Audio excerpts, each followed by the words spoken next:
Magandang araw mga kabahay, so update lang tayo ngayon at nandito po tayo ngayon sa may open canal.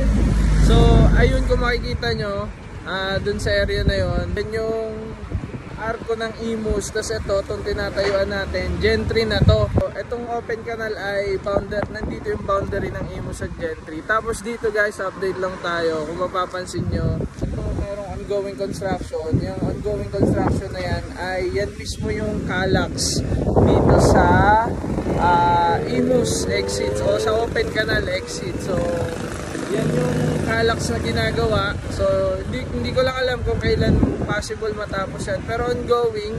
Nasa itong kabilang side ko, nagawa na nila yung yan yung support yung sa kabila, yung support sa kabila. Tapos yan, tatawid din yung karsada ng Calax. Tapos guys, itong open canal na to, sa kanto niya may McDo na yan, no? Ayan yung McDo ng open canal.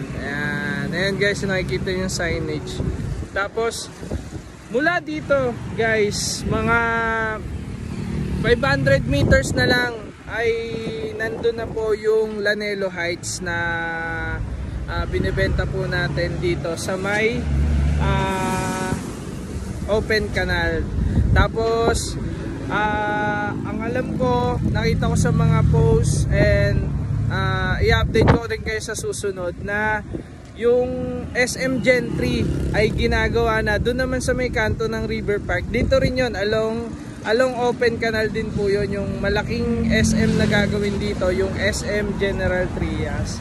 So guys, napakaganda ng location na to, nung Lanelo Heights. Kaya kung interested kayo mag-viewing sa mga unit natin sa Lanelo Heights, ay mag-PM lang kayo sa FB namin para ma-assist namin kayo at masamaan namin kayo. Kahit wala kayong sasakyan ay pwede po tayo mag-meet malapit dito para masamaan po namin kayo.